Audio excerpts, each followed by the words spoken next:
네, 그러면 지금부터 경동맥 초음파과 그 스캔법과 거기에 대한 그 결과 해서, 그러니까 여러분들이 경동맥 초음파를 보는 분은 많이 계세요. 실제적으로 굉장히 경동맥 초음파를 잘 하고 계시고 많이들 하고 계신데 잘 보세요. 근데 그걸 정확하게 해석하고 적응을 어떻게 하는지까지 다 하시는 분은 많지 않으세요.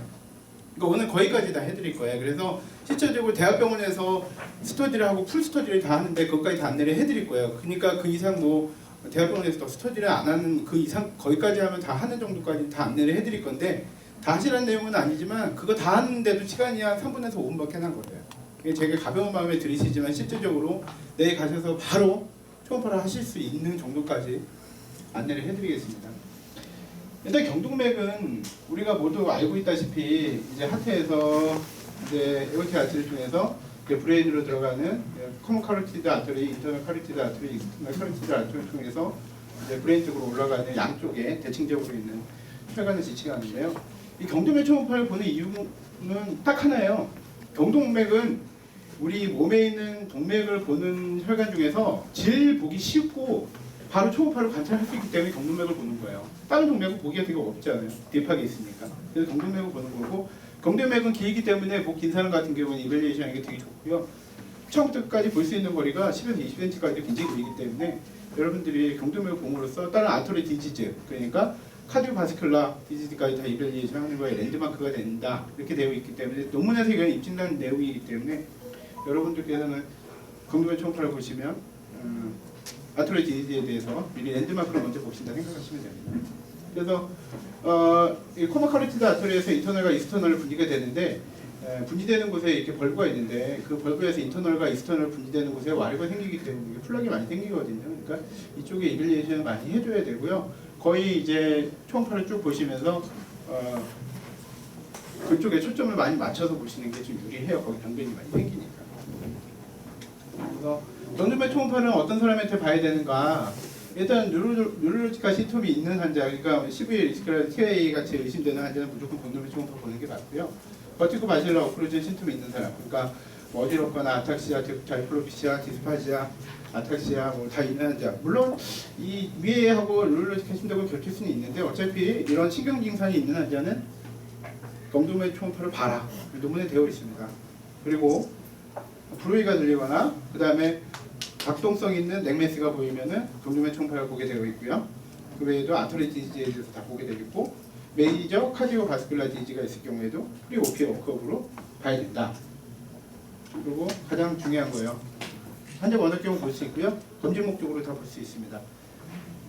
저는 이제 검진센터하고 내과하고 같이 합니다. 그래서 경동맥 초음파 하루에도 뭐 10명에서 한 그 정도 보는데 대부분의 10명 중에 9명이 다 원티드죠. 근데 10명 중에 5명은 디지즈를 다 갖고 있는 사람들이에요.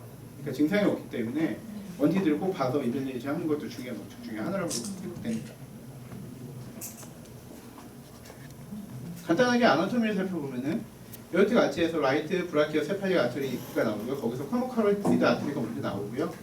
그 다음에 라이트 서브클라비안 아토리가 나옵니다.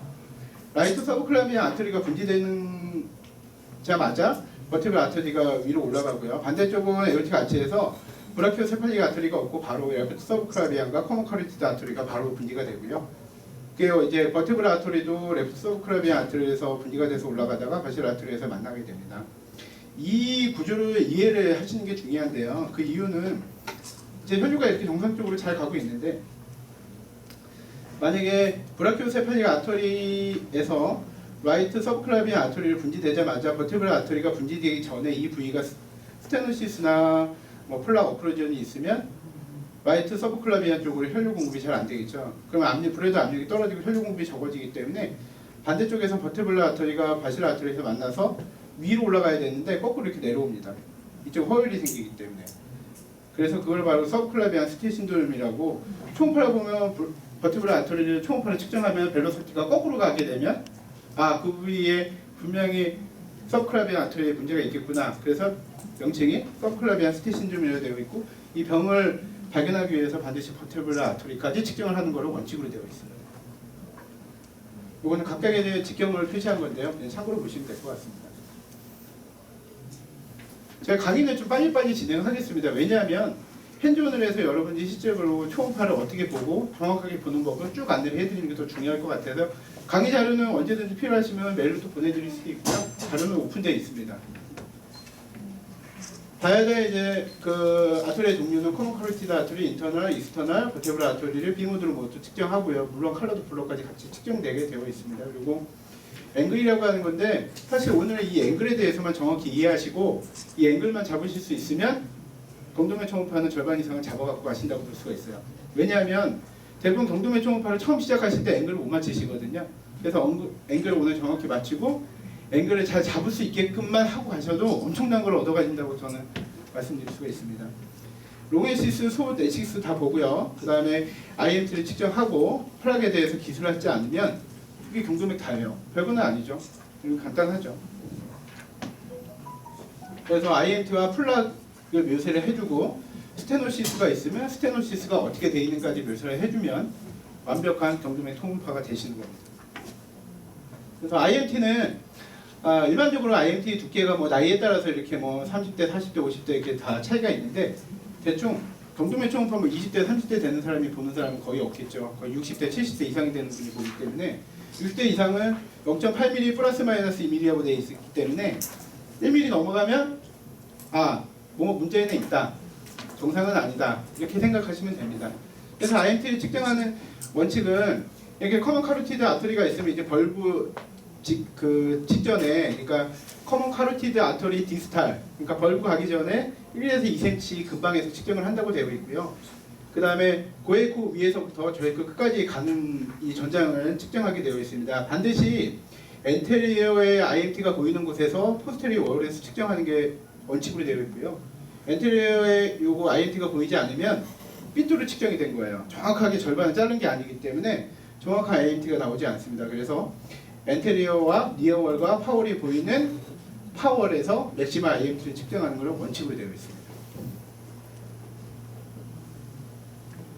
IMT를 측정하셨으면 이제 플락을 묘사해야 되는데 플락은 뭐 넘버 1, 2, 3, 4 다 있는데 사실 그 의미도 없고요. 대학병원에서 그렇게 의미를 두진 않아요. 근데 중요한 거는 이제 플락이 어디 위치에 있고 플락이 어느 정도 뻗쳐져 있고 뭐 에코가 어느 정도 있는지 반드시 묘사를 해야 돼요. 왜냐하면 언스테이블 플락이 있기 때문에.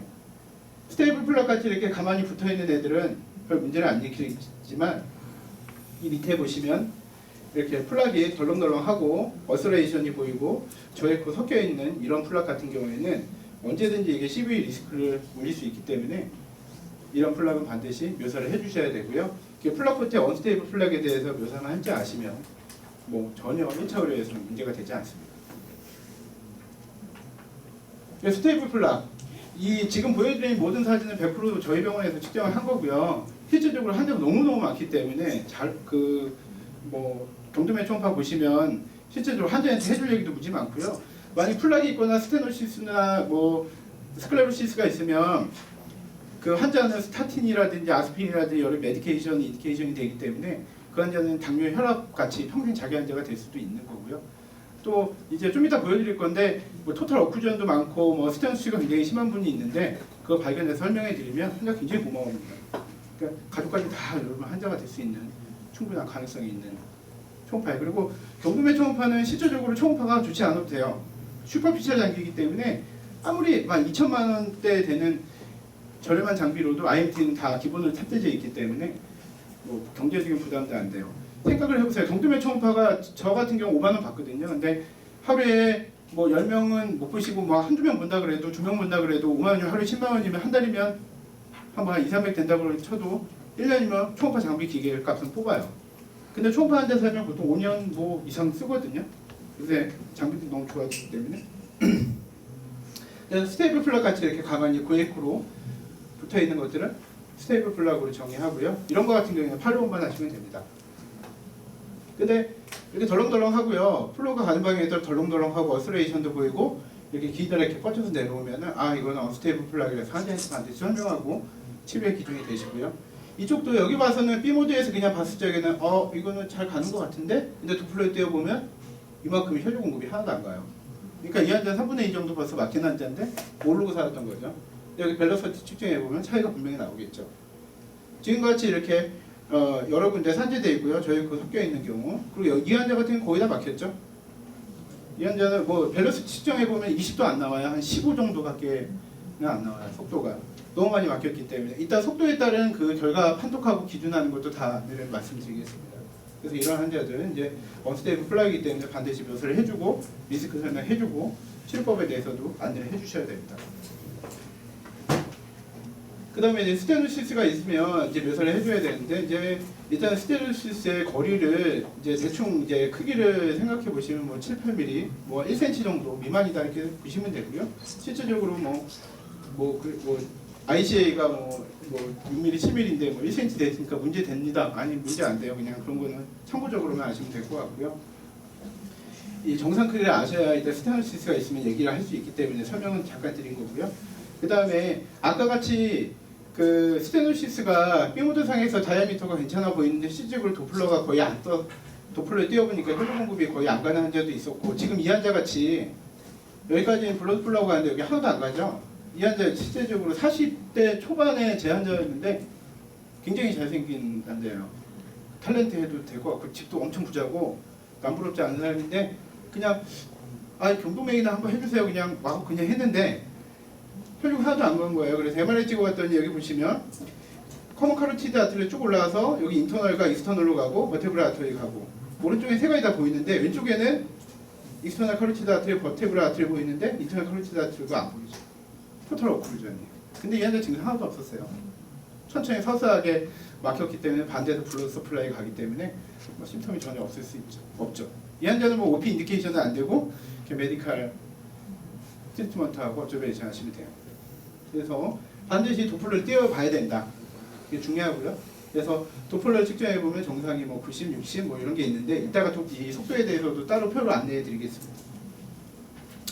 스테노시스가 있으면 뭐 두 가지 법이 있다고 돼요. 면적과 거리법이 있는데 거의 쓰는 건 이제 거리법을 사용하고 있고요. 나세트법이라 그래서 그 요 두 가지만 일단 가장 중요한 이제 측정법이니까 안내를 해드리면 나세트법은 플락이 이렇게 있을 때 요만큼 열려 있죠. 요 열려져 있는 것에 대한 이제 협착 정도를 그 디스탈 쪽에 있는 인텍트한 혈관을 기준으로 해서 묘사를 한 게 나세트법이고 ECST법은 그 좁아져 있는 그 협착 정도를 그 부위에 대한 혈관의 기준으로 해서 표현된 게 ECST법이에요.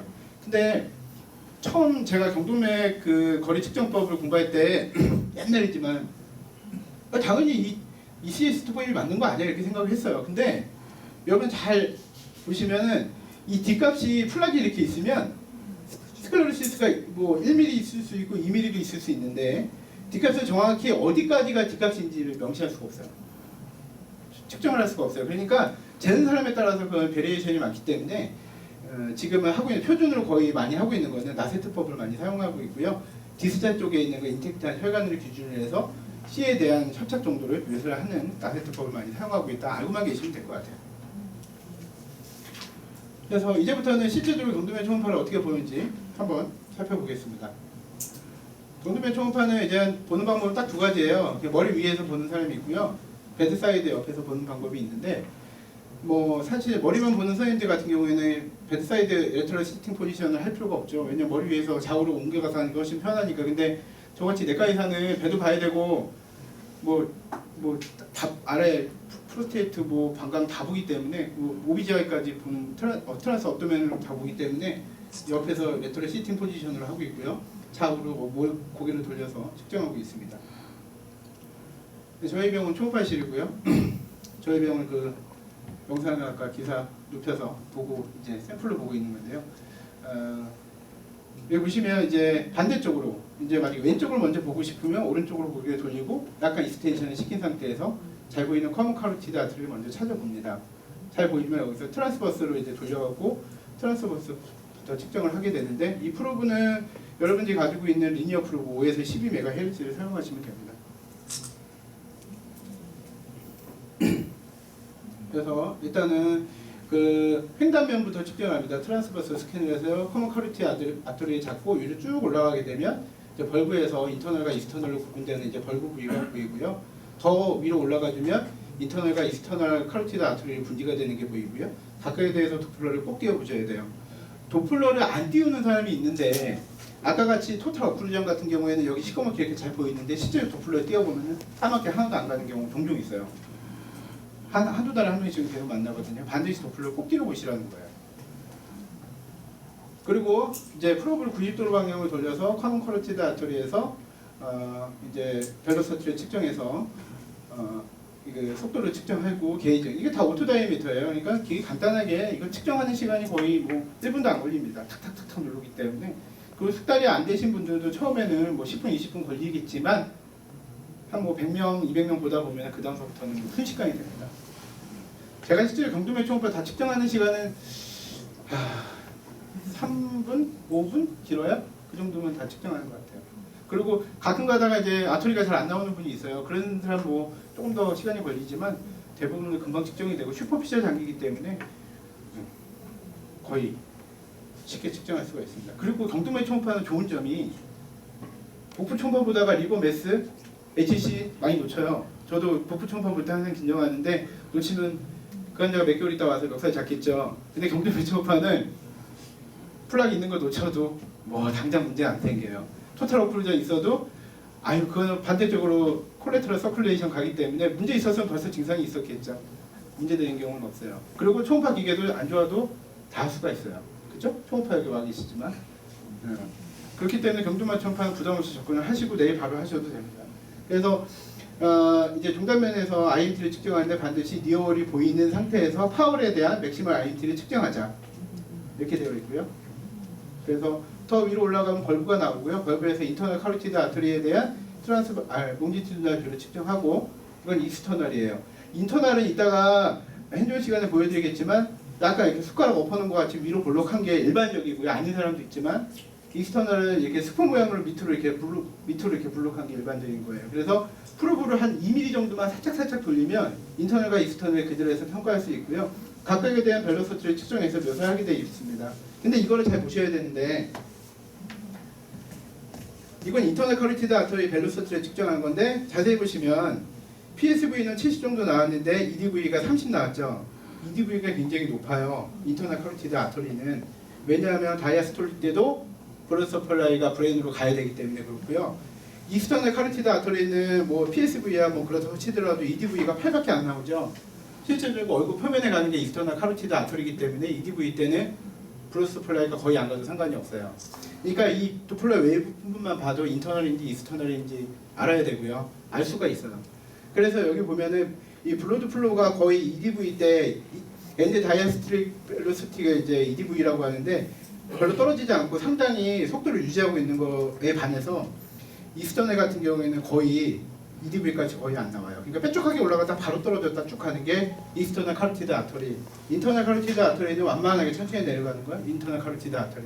그러니까 각각에 대해서 도플러 웨이브만 봐도 이 아터리에 대한 종류가 형태나 토토스가 다르기 때문에 그 색깔 지수가 있지만 실제 웨이브만 보더라도 그냥 여러분들이 다 알 수 있을 수가 있어요. 하다 보면. 그리고 그 다음에 버테브라 아터리. 버테브라 아터리 논문에서 찾아보면 30%는 측정 못한다 이렇게 돼 있어요. 근데 아니에요. 실제로 99% 다 찾을 수가 있어요. 뭐 옛날 논문이고 요즘 뭐 경동맥은 이미 다 스터디가 너무 많기 때문에 더 이상 연구를 안 해서 그런지 모르겠는데 그냥 프로브를 딱 대고 보다가 프로브 세워버리면 그냥 보여요. 이따가 한번 보여드릴게요. 거의 99명은 다 찾을 것 같아요. 100명 중에서. 안 나온 사람도 있긴 해요. 드물게.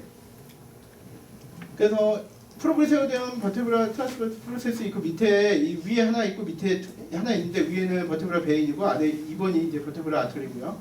실제적으로 프로브가 이쪽에서 쏘기 때문에 일로 스프로브 방향으로 가기 때문에 이제 빨갛게 보이는 게 버테브라 아터리, 반대쪽으로 가는 게 버테브라 베인. 이게 만약에 1번이 파랗게 보인다. 그거는 서브클라비안 스틸 신드롬이에요.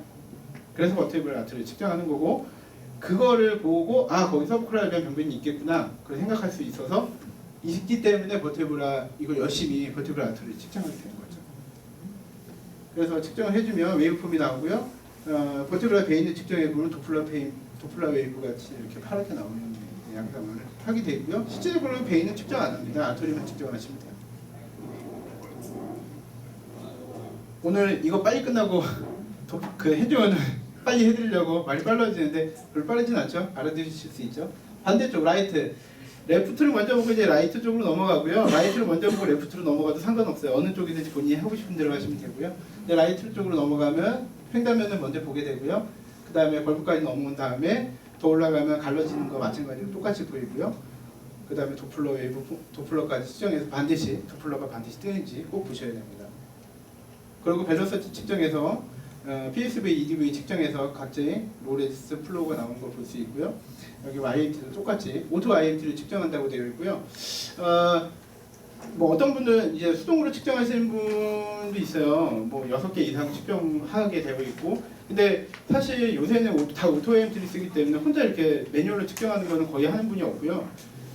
저 실제적으로 맥시멀 IMT를 넣으셔야 되기 때문에 그걸 6번, 뭐 12번 이렇게 측정하면 시간이 너무 오래 걸려서 그렇게 하는 거 별 의미가 없습니다. 실제적으로 오토 IMT는 여기 1cm 정도 잘라서 100번을 측정한다고 되어 있고요, 자동으로. 그 중에서 평균치를 나타내는 게 이제 에버리지 IMT와 맥시멀 IMT를 구분해서 나오게 됩니다. 그러니까 기계, 현대의학이니까 기계의 힘을 어느 정도는 활용하시는 게 맞다고 되어 있고요. 아무리 저가 초음파라도 IMT는 다 탑재되어 있어요. 요새는 기본이에요. 그 요새 자동차 살 때 그 파워윈도우 아닌 차 거의 없죠. 아무리 경차고처럼 해도 이거 돌리는 거 거의 없듯이 IMT기는 거의 다 탑재되어 있고요. 아니면 안 되어 있다 그러면 그 초음파 회사는 살 필요 없어요. 그거는 말이 안 돼요.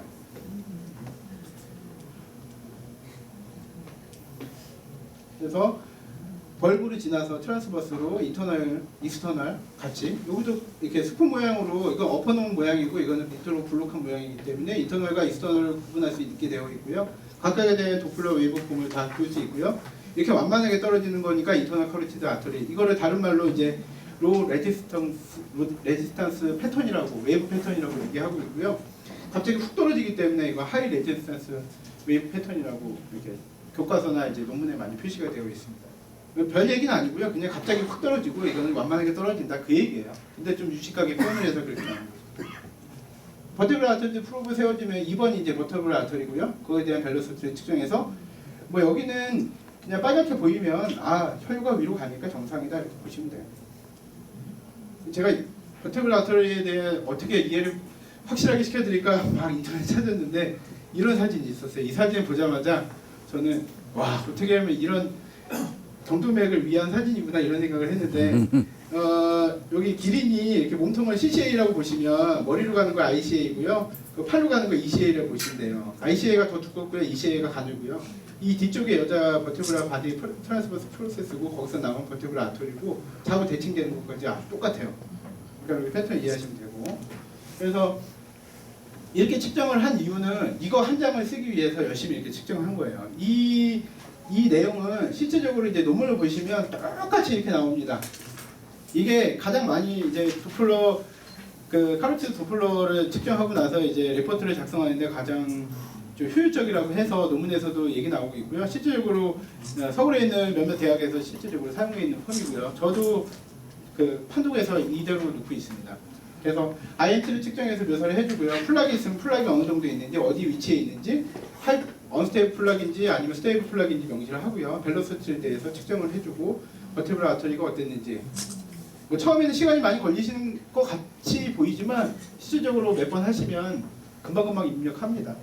그리고 그 초음파 매뉴얼 입력하다가 맨 끝에 이런 또 창을 또 한 화면에 표시할 수 있는 기능도 다 있기 때문에 금방 됩니다. 이제부터는 기본적인 강의 됐고요. 이제 팁만 좀 몇 가지 말씀드릴게요. 경동맥 초음파 볼 때 이렇게 엔테리어 어프로치, 미들 어프로치, 포스테리어 어프로치 세 가지가 있는데요. 뭐 어느 게 맞다 틀리다 뭐 다 맞아요. 아무렇게 봐도 상관이 없는데 실질적으로 처음 초음파 보신 분은 엔테리어 어프로치를 많이 하고 계시고요. 초음파를 그래도 몇 케이스 이상 보신 분은 포스테리어 어프로치를 하게 됩니다. 그 이유는 엔테리어 어프로치 하면 초음파 찾기가 되게 쉬워요. 커먼 커렉티드 아트리 찾기 쉽고 쭉 올라가면 익스터널, 인터널 찾기 쉬운데 딱 가다가 쭉 올라오는데 엔터리 위치로 쭉 올라가게 되면 이게 이제 엔테리어 어프로치인데 여기 맨디블에 이제 걸려갖고 턱이 걸려서 더 이상 진전이 안 되기 때문에 인터널 카로티드 아터리 끝까지 진행이 안 돼요. 사진으로 좀 이따 보여드릴게요. 그래서 이렇게 접근을 하시면 세 가지 법이 있고 대부분 이제 처음에 스칸 들이실 때 포스테리어 뒤쪽에서 접근하는 게 좋다 이렇게 알고 계시고 이 상태에서 커먼 커리티드 아터리에 가장 잘 보이는 부위에서 프로브를 앞쪽으로 세우면, 그러니까 초음파 빔이 뒤쪽으로 넘어가고 프로브를 앞쪽으로 세우는 거죠. 그럼 버테브럴 아터리가 보이고요. 그래서 버테브럴 아터리까지 측정을 하는 방법에 대해서 간단히 묘사를 해놓은 거고요. 라이트 서브클라비안 아터리에서 라이트 브라키오세팔릭 아터리에서 서브클라비안 앞으로 넘어가기 직전에 커먼 카로티드 아터리가 넘어가고요. 요 뒤에서 이제 버테브럴 아터리가 가겠죠. 잘 안 보여요. 근데 이게 찾기가 되게 힘들어요. 그래서 커먼 카로티드 아터리 쭉 올라가면 이렇게 도플러 웨이브폼이 나오고, 더 올라가면 이렇게 양쪽으로 ICA, ECA 갈라지는데, 중요한 게 이제 어떤 분이 옛날에 물으시는데 커먼 카로티드 아터리가 동그랗게 있는데 여기는 빨갛고 여기는 파랍니까? 빨간 거는 이해되는데 파란 거는 피가 혈관 안에서 거꾸로 가나요? 이렇게 얘기하시는데, 거꾸로 가는 건 아니고요. 상대적인 평가. 왜냐하면 이제 혈류가 이렇게 그냥 직선으로 가는 게 아니고 총알이 총신에서 떠날 때까지 굉장히 빠른 속도로 회전하잖아요. 마찰력을 줄이기 위해서 혈류도 마찬가지로 회전하면서 가기 때문에 웨이브 폼이 이렇게 상대적으로는 이렇게 색깔 차이가 날 수 있다. 이렇게 알고 계시면 되고, 아까 같이 인터널 카로티드 아터리를 쭉 올라가다 보면 이제 맨디블이나 뒤쪽 이제 본에 걸려가지고 더 이상 전전 안 되는데, 포스테리어 어프로치하면 여기서 끝나는 게 아니고 그 밑에까지 인터널 카로티드 아터리는 그 브레인 안쪽까지 들어가야 되기 때문에 갑자기 들어가서 쑥 들어가는 그 위치가 있는데, 여기까지 측정하는 게 사실은 제일 정확한 평가라고 할 수 있고요. 가능한 디지털에서 측정하는 게 좋다. 여기 처음 배우시는 분들이 있기 때문에, 그 카로티드 소노는 하트가 기준이에요. 하트에서 멀어지면 디스탈이고 하트로 가까워지면 프록시말이에요. 커먼 카로티드 아터리의 프록시말이라 그러면 하트 쪽에 붙어 있는 거 프록시말이라고 그러고, 하트에서 멀어지면 디스탈이라고 표현합니다. 그래서 쭉 이제 하트에서 쭉 갈라져 갖고 쭉 끝까지 올라가면 디스탈까지 측정하는 게 중요하고요. 그래서 EDV 혈류가 빠르다. 아까 말씀드린 대로 로 레지스탄스 플로우기 때문에 그렇고요. 익스터널 카로티드 아터리는 상대적으로 EDV 값이 굉장히 적어요. 보통 20 미만으로 되어 있고요. 보통 8, 9 뭐 그 정도 나오는 것 같아요.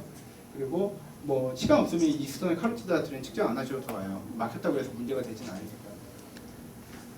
그래서 익스터널과 인터널 구분해서 한 번 더 사진으로 보여드렸고요. 오늘 가장 중요한 사진이라고 할 수가 있어요. 이 하나의 도표를 응용하기 위해서 열심히 초음파를 보는 거고요. 인터넷상에도 이 그래프는 뭐 많이 나오고 있습니다.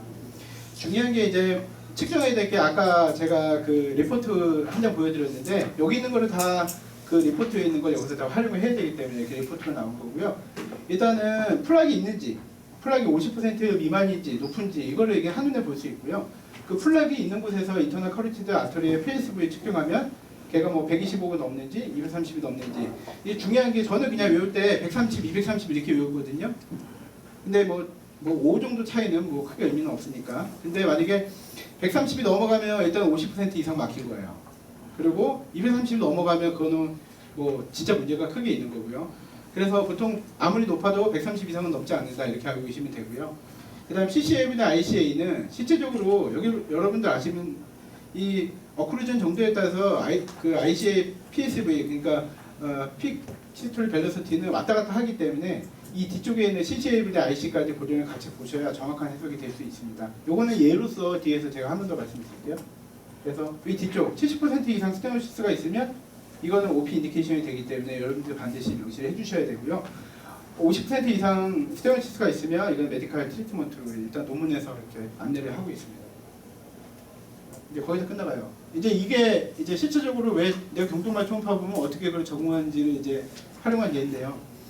이분 같은 경우에는 DM 하이퍼텐션 아리스미아 있었고, 갑자기 라이트 사이드 위크니스가 있고, 레프트 아이볼 블라인드가 있었어요. 근데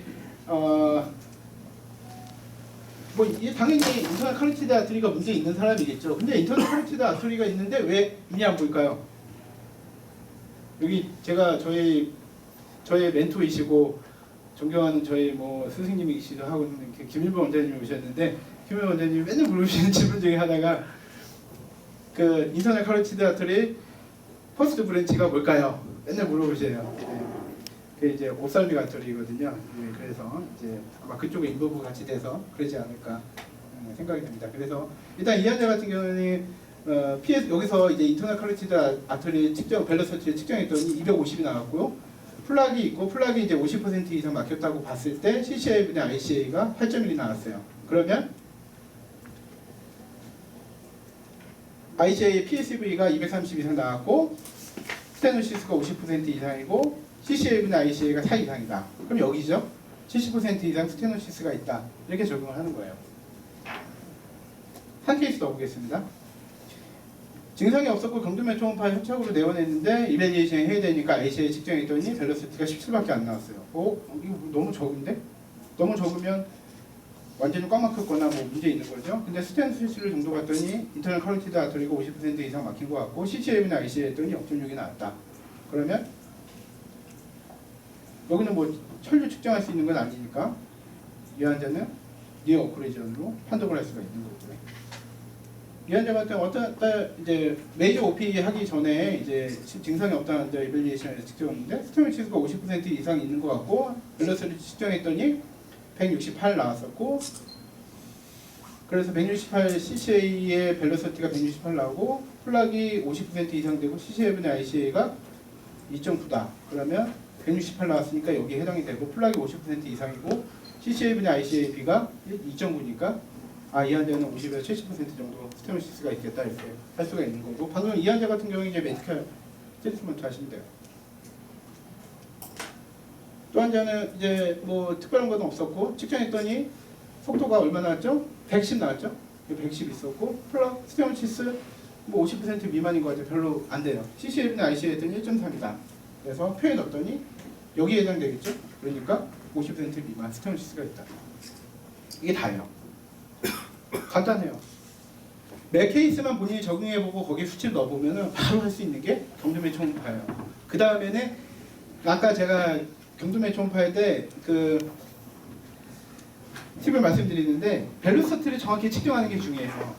그냥 스테노시스가 있어요. 벨로시티를 그냥 측정했어요가 아니고 남들이 그 도플러 사진을 봤을 때 이 사람은 정확히 측정했구나 이걸 인정할 수 있어야 되거든요. 그건 핸즈온 때 바로 말씀드리겠습니다.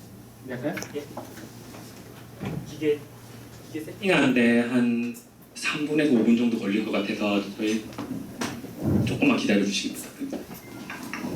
뭐 그동안